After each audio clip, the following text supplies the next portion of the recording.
है ना। यूट्यूब से या फिर ये जिम से काम नहीं चलता, ट्रेडिंग शेडिंग हाथ मारना पड़ता भाई। अकाउंट पे खेलते हैं भाई। मैं तो कहता हूँ अभी मार्केट देखते हैं, एक ट्रेड मारते हैं। चला अभी आजा। अच्छा, आपकी सेटिस्फेक्शन के लिए एक जो है ना अभी ट्रेड करते हैं, मैं भी और डकी भी देखते हैं। हम लोग देखते हैं मार्केट की कंडीशन के क्या चल रहा है। मैंने खोली ट्रेड अपनी, मैंने भी लगा दिया, मैंने भी लगा दिया, मैंने भी लगा दिया। देखते हैं किसको। अब तूने अब किया जा रही है, जा रही है, जा रही है, जा रही है। ओ, आए, आए, तेरा क्या बना, तेरा क्या बना, तेरा क्या बना। 1800 आए ओए भाई, बढ़िया भाई का खर्चा भी निकल आया, उनके ये में मंगाया वो भी खर्चा निकल आया।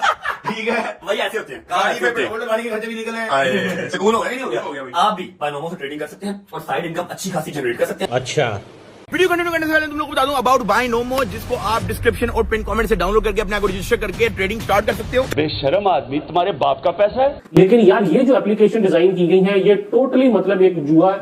आपने एक टाइम भी फिक्स कर लिया, एक पैसे भी फिक्स कर लिए, या तो आर या पार, या लॉस है या प्रॉफिट है। ठीक है, तो यार ये 100% मतलब जुआ है और 100% स्कैम है। सादुर रहमान जो कि डकी भाई के एक बड़े फनी से और एक बड़े कैजुअल से कैरेक्टर के अंदर हंसते हैं, हंसाते हैं, उनके कब्जे से बेशुमार सिम्स बरामद हुई हैं, बेशुमार आईफोन्स बरामद हुए हैं। पाकिस्तान में एक बहुत बड़ी जुआ ऐप बायनोमो के कंट्री हेड के तौर पर काम कर रहे हैं। ऐसी बहुत सारी जुआ ऐप्स, बायनोमो, 1xbet और इस तरह की बहुत सारी ऐप्स जो है, ये ऐसे इन्फ्लुएंसर्स को हायर करके उनको अपने डेजिग्नेशन दे के, किसी को कंट्री हेड लगा के, किसी को मैनेजर लगा के, किसी को ब्रांड एम्बेसडर बना के उनके अकाउंट्स में पैसे डिपॉजिट करते हैं। लाइव अपनी स्क्रीन दिखाते हैं कि ये देखें हमारे अकाउंट में इतने पैसे आ रहे हैं, ये ग्राफ ऊपर जा रहा है, ये ग्राफ नीचे आ रही है, ये ट्रेडिंग चल रही है। हालांकि वो सारे के सारे पैसे कंपनी ने उनके अकाउंट में दिए होते हैं, जिसको वो आपको दिखा के, आपको शो करके, शो ऑफ करके आपको बेवकूफ भी बनाते। मेरे पास वीडियो पड़ी है जिसमें एक लड़का बैठ के मुझे कह रहा है कि मैंने डक्की के कहने पे फलां ऐप पे पैसे लगाए थे, मेरी 3 महीने की सैलरी है, मैं नुकसान में गई है। मतलब मैंने वीडियो भी देखी है, वो एक ट्रेडिंग ऐप थी। पता डक्की मेरे सामने बैठा हुआ है कि प्लीज डोंट प्रमोट ये जितनी भी बैटिंग ऐप्स है ना। मैं यहाँ पे कोई जस्टिफिकेशन नहीं देने आया कि ये हम बैटिंग ऐप तो ये मैं यहाँ मुझे पता है कि ये टोटली गलत है। ठीक है,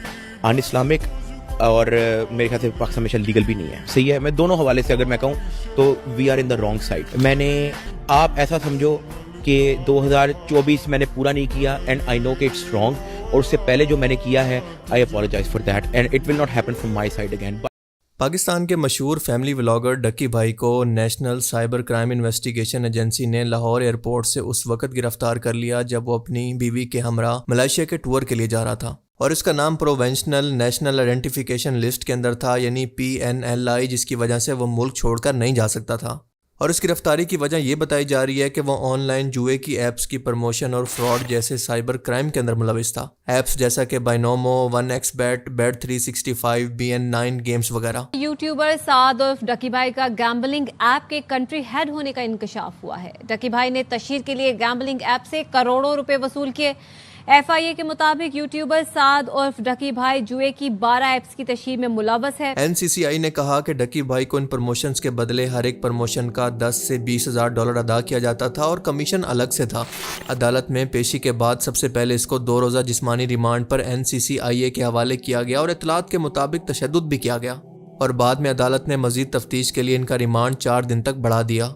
और कहा जा रहा है कि इन फ्यूचर बहुत सारे मशहूर यूट्यूबर्स, टिकटॉकर्स और सोशल मीडिया इन्फ्लुएंसर्स को इसी मकसद के लिए गिरफ्तार किया जाएगा, जो कि मुल्क छोड़कर जाने की कोशिश करेंगे। मैं आपको बताऊंगी एक बहुत ही रिलायबल ट्रेडिंग ऐप के बारे में जिसका नाम है बिनोमो। बहुत सारे लोग अभी भी बायनोमो का पूछ रहे हैं, तो मैंने सोचा कि मैं आपको लैपटॉप की स्क्रीन पर लेकर चलती हूँ और वहां चल के आपको एक प्रॉपर डिटेल में वीडियो बनाकर बता देती हूँ कि ऐसे होता है। ठीक ले जी, ये आ गया हमारा प्रॉफिट जो हमने आज अर्न किया है, अल्हम्दुलिल्लाह।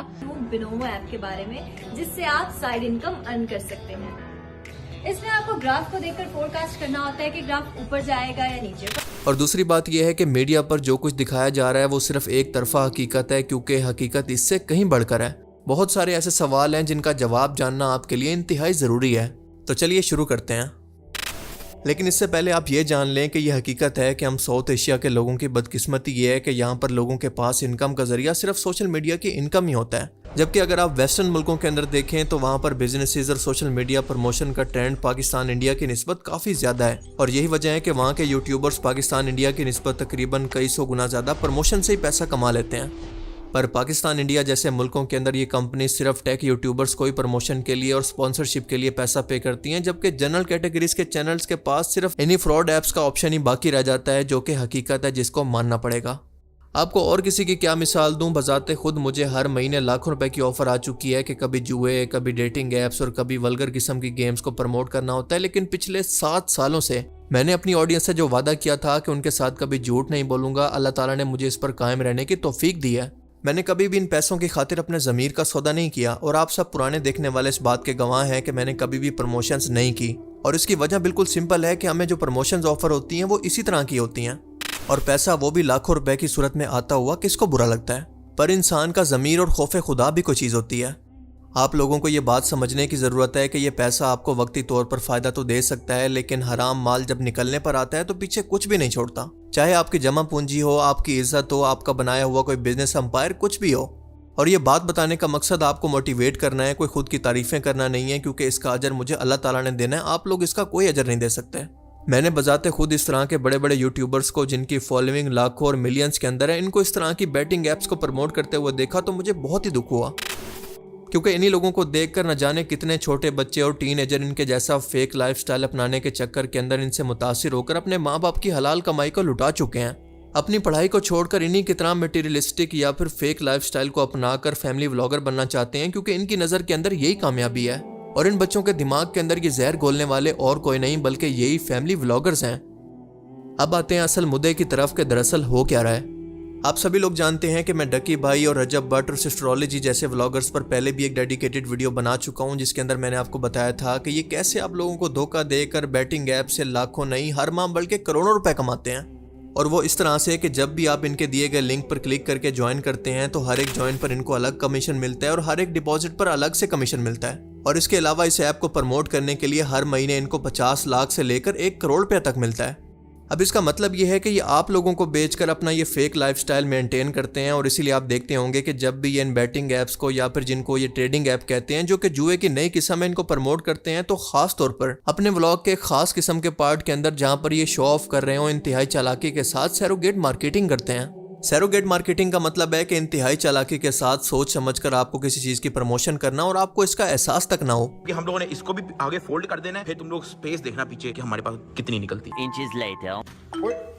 विड्रॉल भी आ गया हमारा यार, भाई बाइनोमो की जो प्रॉफिट बनाया था उसका विड्रॉल आ गया हमारा। हम किस तरह सर्वाइव करेंगे? टेंशन नहीं लेना भाई, मैं बाइनोमो में करता हूँ ना भाई ट्रेडिंग। अच्छा, मुझे भी सिखाओ वो कैसे करते हैं। तो यार ये है बाइनोमो, जहाँ पे आप डेमो अकाउंट और रियल अकाउंट दोनों से आप ट्रेडिंग कर सकते हो। अब खास तौर पर अपने एक व्लॉग के खास हिस्से के अंदर जहां पर ये शो ऑफ कर रहे होंगे, जानबूझकर आपको लालच और पैसे की हवस को दिखाकर मजीद बढ़ाने की कोशिश करेंगे। मिसाल के तौर पर कोई नया घर लेते हुए, कोई नया आईफोन खरीदते हुए, कोई नई गाड़ी खरीदते हुए, कोई नई वॉच खरीदते हुए या फिर किसी फॉरेन टूर के वक्त आपको हमेशा ये इस तरह की मार्केटिंग करते हुए नजर आएंगे।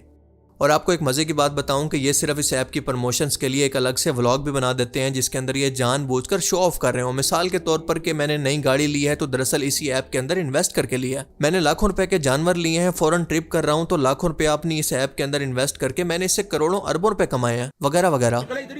यहाँ पे टेबल लगा लिया, यहाँ पे बिस्तर लगा लिया, सो गए भाई। काम शाम भी मैंने यहाँ पे वैसे स्टार्ट कर दिया। अभी सोच रहे हो कि डक्की भाई दुबई में खर्चा वर्चा बड़ा हो गया, लेकिन टेंशन नहीं भाई, बाइनोमो से जो है हम लोग अपनी रिकवरी कर लेंगे भाई। और आप सब लोग अच्छी तरह से जानते हैं कि इन फैमिली व्लॉगर्स की ऑडियंस के अंदर ज्यादातर बच्चे होते हैं जिनको कोई फाइनेंशियल समझ नहीं होती, और इन लोगों की बातों के अंदर आकर इनसे मुतासिर होकर इन ऐप्स के अंदर ये बच्चे पैसा इन्वेस्ट कर देते हैं और बकौल इनके रातों रात अमीर बनने के लिए और अपने माँ बाप की मेहनत का सारा पैसा यहाँ पर बर्बाद कर देते हैं। और इस तरह के यूट्यूबर सिर्फ इन ऐप्स को प्रमोट नहीं करते बल्कि आपको धोखा भी देते हैं, आपको बेवकूफ़ भी बनाते हैं और आपके एतबार को तोड़ते हैं। अब जरा आप इन दो केसेस को समझने की कोशिश करें कि ये अलग अलग मामलात हैं कि एक शख्स वो है जो कि जुए के ऐप्स को प्रमोट करता है तो ये क्राइम है, लेकिन इससे बढ़कर उसी जुए की ऐप का नाम बदलकर इसको ट्रेडिंग ऐप कहकर इसको प्रमोट करना, ये लोगों को धोखा देना है और ये दूसरा क्राइम है।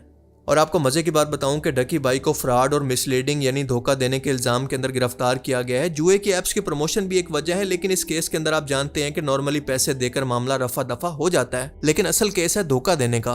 वरना अगर सिर्फ जुए की प्रमोशन इसकी वजह होती तो आप देखते हैं कि हर मशहूर सेलिब्रिटी जो कि पास्ट में इसको प्रमोट कर चुकी है जेल में होती, पर आप देखते हैं कि ऐसा नहीं है। आप जरा अंदाज़ा लगाएं कि सोशल मीडिया की ये लाइफ कितनी फेक है कि जिन लोगों को आप इतना प्यार करते हैं, इतना ट्रस्ट करते हैं, वो बदले में इतने बेहिस्से हैं कि आप लोगों को कंगाल करके अपने अंपायर्स बना रहे हैं। और जुए की ये apps million of dollars Pakistan, India जैसे मुल्कों से डॉलर की सूरत निकाल कर ऐसे जजीरों पर लेकर जा रही हैं जहां से ये वापस नहीं आ सकते। और दुनिया के तमाम तरक्की याफ्ता मुल्कों के अंदर इस तरह की वेबसाइट टोटली बैन है। अगर आपको यकीन ना आए तो किसी भी वेबसाइट पर जाकर जो कि पाकिस्तान के अंदर बैटिंग को प्रमोट कर रही हो, इसको किसी और कंट्री की IP से खोल कर देख लें। वो कंट्री कोई भी वेस्टर्न डेवलप कंट्री होना चाहिए तो आप देखेंगे कि वहाँ पर ये वेबसाइट ब्लॉक्स ही होंगी। पर इस चीज़ को जानकर भी ये लोग इस तरह की बैटिंग ऐप्स को प्रमोट करते हैं। और दूसरी वजह यह है कि पाकिस्तान के अंदर आप जानते हैं कि पहले डॉलर की शॉर्टेज है और इस तरह से पैसे का बिना रोक टोक के, बिना किसी इजाज़त के बाहर जाना, वो भी डॉलर्स की सूरत में, इसका मतलब है कि पाकिस्तान के अंदर मजीद महंगाई बढ़ेगी। अब इस तरह के यूट्यूबर्स तो अपनी कमाई ज़्यादातर बाहर मुल्कों के अंदर इन्वेस्ट करते हैं। पर आप ज़रा तसव्वुर करें एक मजदूर गरीब पाकिस्तानी के अंदर जो कि दिन रात अपने घर वालों से दूर रहकर मेहनत करके पैसा पाकिस्तान के अंदर बेचता है, और इस तरह के लोग जो कि अपनी आवाम को धोखा देकर, इनके एतमाद को तोड़कर, इनको धोखा देकर वही पैसा डॉलर्स की सूरत में दोबारा से मुल्क से बाहर भेज देते हैं। अब ये काम कोई आजकल का नहीं है, बल्कि पिछले 2 साल से जारी था और इनको कोई पूछने वाला नहीं था, लेकिन गवर्नमेंट को इसकी कोई परवाह नहीं थी। पर अब हम देखते हैं कि अचानक से FIA एक्टिव हो जाती है और इसका एक अलग से इदारा कायम होकर इन सोशल मीडिया इन्फ्लुएंसर्स पर अचानक से क्रैकडाउन शुरू कर देता है। इसकी वजह क्या है? वजह बिल्कुल साफ है कि ये आग किसी अमीर आदमी, किसी हुकूमती ओहदेदार या किसी ऊंचे ओहदे पर मौजूद शख्स के घर तक भी पहुंच चुकी है। तो तब जाकर इनको होश आया, तब उनको होश आया और उन्होंने जाकर सोचा इस मुल्क में ये क्या हरामीपन हो रहा है। और यकीनन इस बासर आदमी के बच्चे ने इसका बहुत बड़ा सरमाया किसी जुए की ऐप के अंदर उड़ा दिया होगा, जिसके बाद ये मामला इनके लिए पर्सनल हो गया। और वैसे भी आप डीजी साहब के इंटरव्यूज देखें तो आपको अंदाजा होगा कि वो डक्की को गालियां देकर मुखातिब कर रहा है, जो कि किसी भी एक सिविलाइज्ड माशरे के अंदर एक्सेप्टेबल नहीं है। भाई या इस तरह के जो घटिया लोग हैं, जितने भी ये इस तरह के इन्फ्लुएंसर हैं जो कि लोगों को गंदी चीजों पे रागिब करते हैं, इनसे अवॉइड करें। और जल्द आपके खिलाफ मैं FIR कर रहा हूँ और इसी हवालात में बंद करूंगा। और आपको ये भी पता है कि इससे पहले PSL को ये जुए की एप्स बाकायदा स्पॉन्सर कर रही थी, बड़ी बड़ी मीडिया सेलिब्रिटीज इसको प्रमोट कर रही थी, मगर तब किसी को भी एतराज नहीं था, जिसे मैं एक सेपरेट वीडियो के अंदर पहले ही एक्सप्लेन कर चुका हूँ, लिहाजा इस पर ज्यादा बात नहीं करते। मगर सवाल यह है कि अगर एक यूट्यूबर का इसको प्रमोट करना गलत है तो बाकी इन्फ्लुएंसर्स जो कि बड़ा असर और रसूख रखते हैं, उनको कब गिरफ्तार किया जाएगा? इन मशहूर फीमेल टिकटॉकर्स को भी इसी तरह से गिरफ्तार किया जाएगा, इनको भी यही सजा दी जाएगी जो कि इसको दी जा रही है? या फिर इसका मतलब यह है कि डकी भाई को इजी टारगेट समझकर निशाना बनाया गया है? अब देखें, यहाँ पर एक बात क्लियर कर दूं कि इस बंदे के साथ जो कुछ भी हो रहा है बिल्कुल ठीक हो रहा है और इसको बाकी लोगों के लिए मिसाल बनाना चाहिए ताकि आइंदा कोई भी इस तरह की हरकत ना करे। पर एक मुसलमान को हर मामले के अंदर इंसाफ से काम लेना चाहिए और इंसाफ सब के लिए एक जैसा होना चाहिए। अगर इसको ये सजा मिल रही है तो बाकी लोगों को भी इसी तरह की मिलनी चाहिए। अब यहाँ पर मेरे सवाल गवर्नमेंट से भी हैं कि जब ये सब कुछ चल रहा था पिछले 2 साल से, तो 2 साल से गवर्नमेंट खामोश क्यों थी? मतलब इन ऐप्स के खिलाफ कोई एडवाइजरी, कोई वार्निंग वगैरह जारी क्यों नहीं की गई? कोई कानून क्यों नहीं बनाया गया जो कि सोशल मीडिया पर लागू हो? और अचानक से आज छापे मारने कैसे याद आ गए हैं? क्या हुकूमत का काम सिर्फ डंडे के जोर पर कानून नाफिज करना होता है या फिर कोई कानून साजी भी करना होता है और लोगों को अवेयर करना भी इसका काम है? और अगर आप इसी तरह से डंडे के जोर पर लोगों की इज्जत नफ्स को मजरूह करेंगे, इनको खौफजदा करेंगे, तो आप बहुत जल्द देखेंगे कि इस तरह के बहुत सारे लोग जो कि बाहर का सरमाया मुल्क में ला रहे थे, मुल्क छोड़कर बाहर चले जाएंगे और अपना तमाम सरमाया भी बाहर शिफ्ट कर देंगे। पूरी दुनिया के अंदर हमारी बेइज्जती अलग होगी और इस तरह से मुल्क का और ज्यादा नुकसान होगा। अब ये इशू पाकिस्तान जैसे मुल्क के लिए बहुत ही सीरियस है, क्योंकि पाकिस्तान वो मुल्क है जो कि इस वक्त भी कर्जों पर चल रहा है। मुल्क के अंदर गुर्बत, महंगाई, बेरोजगारी अरूज पर है। अब हुकूमत का किरदार इसके अंदर यहाँ तक है कि लोगों को रोज़गार देने की बजाय, उनके लिए रोज़गार के मौके पैदा करने की बजाय, वो लोग जो कि खुद से बाहर का सरमाया कमाकर मुल्क के अंदर ला रहे हैं, उन लोगों को सहूलियात देना तो दूर की बात, हुकूमत सिर्फ और सिर्फ उन पर टैक्स लगा रही है और इनको स्टेबल इंटरनेट तक आज भी नहीं दे सकती। उन बेचारों को तो आज भी अकाउंट खुलवाने की सहूलत तक नहीं है। बैंक वाले कहते हैं कि अपना कोई इनकम सोर्स बताओ। ये कोई सोर्स नहीं होता कि आप यूट्यूब से या किसी सोशल मीडिया प्लेटफॉर्म से कमा रहे हो। गवर्नमेंट की तरफ से कोई ऐसी स्कीम मौजूद नहीं है जो लोगों को ये एजुकेट कर सके कि बाहर का सरमाया किस तरह से मुल्क के अंदर लाया जा सकता है, खास तौर पर फ्रीलांसिंग के जरिए। अब इन तमाम चीज़ों को छोड़कर जब भी डंडा चलाने की बात हो तो हमारी हुकूमत सबसे आगे होती है, लेकिन डंडा किसी भी मसले का हल नहीं होता। ये तमाम मामलात, ये तमाम इशूज समझदारी से हल करने वाले हैं, ना कि खौफो हरास फैलाकर। अब आप ये समझ लें कि बाइनरी ट्रेडिंग ऐप दरअसल होती क्या है। कुछ साल पीछे चले जाएं तो इस तरह की ऐप्स अपने आप को प्राउडली जुए की ऐप्स कहकर प्रमोट करती थी, लेकिन जब इन लोगों ने देखा कि लोग काफ़ी समझदार हो गए और इनकी ऐप्स के अंदर पैसा इन्वेस्ट नहीं कर रहे, तो इन लोगों ने इसका नाम बदलकर इसको बाइनरी ट्रेडिंग ऐप्स कहना शुरू कर दिया। और ये ऐप्स काम ऐसे करती हैं कि किसी भी कमोडिटी की कीमत और इसकी कैंडल को देखकर आपको प्रेडिक्ट करना होता है कि इसकी प्राइस ऊपर जाएगी या फिर नीचे आएगी। अगर आपकी प्रेडिक्शन सही हुई तो आपको 70% तक प्रॉफिट हो सकता है, और अगर आपकी प्रेडिक्शन गलत हुई तो आपका तमाम सरमाया डूब जाएगा। ये लेटेस्ट जुए की किस्म है, और यही वजह थी कि ये लोग भी इसको ट्रेडिंग कहकर प्रमोट कर रहे थे, ना कि जुआ और आवाम को पागल बनाया हुआ था। लेकिन दुनिया में आपको जितनी बड़ी भी पोस्ट मिलती है उतनी बड़ी आपकी जिम्मेदारी भी होती है, लेकिन ये लालची लोग जो कि महीने का सिर्फ यूट्यूब से करोड़ों रुपए कमा रहे हैं, इनका पेट इससे भी नहीं भरता, और ये और के लालच के अंदर अपने फॉलोअर्स को, अपने फॉलो करने वालों को, इन पर ट्रस्ट करने वालों को धोखा देते रहते हैं। अब मुझे तो इस डक्की भाई पर हैरत होती है कि जब इसका मसला तला लड़के के साथ हुआ था तो इसने अपनी एक ब्रॉडकास्ट के अंदर कहा था कि हाँ मैंने माजी के अंदर जुए को प्रमोट किया था और मैं इस पर माफ़ी मांगता हूँ, लेकिन कुछ ही अरसे के बाद इसने इंतहाई बेशर्मी के साथ इसी जुए जैसी ऐप्स को दोबारा प्रमोट करना शुरू कर दिया। अब इसका मतलब यह है कि इन लोगों के लिए सिर्फ पैसा मैटर करता है, इस्लाम का हुक्म इनके लिए मैटर नहीं करता और ना ही इनकी कोई सेल्फ रिस्पेक्ट भी है। इन लोगों के लिए इज्जत, ज़मीर और सेल्फ रिस्पेक्ट जैसी चीज़ों के कोई मानी नहीं। और अभी हिरासत के दौरान ये पता चला कि ये बंदा इस बायनामो ऐप की प्रमोशन का कंट्री हेड था और हर एक प्रमोशन का इसको तकरीबन 10 से 20 हज़ार डॉलर मिलता था। इसको आप पाकिस्तानी पैसों के अंदर खुद कन्वर्ट कर लें। 10 करोड़ के घर, दुबई के अंदर अपार्टमेंट्स, महंगी लग्जरी गाड़ियां, महंगे टूर्स, महंगी घड़ियां, महंगे फ़ोन और फॉरेन टूर्स, ये सब कुछ ऐसे पूरे नहीं होते, आप लोगों की जेब से पूरे होते हैं, जो कि हराम का पैसा है। और जब ये लोग लालच में हद से बढ़ गए तो अल्लाह ताला ने इनकी रस्सी खींचना शुरू की है और इनको आसमान से ज़मीन पर ला फेंका है। और ये लोग इस दौलत और शोहरत के पीछे इतना पागल हो गए थे कि इंसान को इंसान समझना ही छोड़ दिया था। आप जरा इमेजिन करें कि इनकी एक एक वीडियोस पर 20 से 30 लाख व्यूज होते हैं, जिसका मतलब ये है कि अगर इनके देखने वालों में कम से कम 1 लाख बंदा भी 100 रुपए इन्वेस्ट करे तो एक दिन के अंदर इस ऐप से 30 करोड़ रुपए जनरेट होता है। और अगर यही जुए की ऐप्स इसको प्रमोट करने वाले इन्फ्लुएंसर्स को तकरीबन 1 करोड़ रुपये भी प्रमोशन के तौर पर दे दें तो इन ऐप्स को कोई फर्क नहीं पड़ता। सो यही वजह है कि इस तरह के यूट्यूबर्स बार बार की प्रमोशन करने की बजाय एक बड़ा छक्का लगाने की कोशिश करते हैं। अब यहाँ पर मेरा एक इंतहाई सीरियस सवाल इदारों से भी है कि आपने इन ऐप्स के प्रमोटर्स को तो पकड़ लिया, लेकिन इन ऐप्स के खिलाफ आप कार्रवाई कब करने वाले हैं? कहीं इसका मतलब ये तो नहीं है कि जिन लोगों पर आपका बस चलता है सिर्फ उनको टारगेट करके आप अपनी नाकामी को छुपाना चाहते हैं? अब तक ये जुए की ऐप्स पाकिस्तान के अंदर ओपन क्यों है, इनको बैन क्यों नहीं किया गया? अब तक आप किस चीज़ के इंतजार में थे? सच तो यह है कि लोगों के नुकसान के जिम्मेदार पहली बात तो वो खुद हैं और दूसरी बात यूट्यूबर, इन्फ्लुएंसर्स के साथ साथ हुकूमत भी बराबर की कसूरवार है, क्योंकि जानबूझकर हुकूमत ने इन ऐप्स के खिलाफ कवानीन को कंफ्यूजिंग रखा है, जिसकी वजह है इदारों के लोग जो कि इनसे पैसे खाते हैं। और दूसरी बात यह है कि हुकूमत ने इन लोगों के लिए कौन सा जॉब्स के मौके पैदा किए हैं, सिर्फ इनको टैक्सियां देने का ऐलान किया, इसके अलावा तो कुछ भी नहीं किया। हुकूमत का असल काम होता है लोगों के अंदर अवेयरनेस पैदा करना, लोगों को स्किल सिखाना ताकि वो इस तरह की चीज़ों से बच सकें। पर आज ऐसा लगता है कि सिर्फ पकड़ दकड़ करना और सजा देना इसका काम रह गया है, जो कि बहुत ही आसान तरीका है।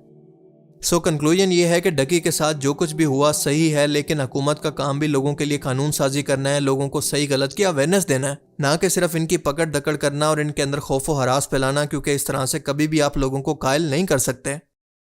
बाकी आप इस पर क्या राय रखते हैं मुझे कमेंट सेक्शन के अंदर ज़रूर बताना। Thanks for watching this video. अल्लाह हाफिज़।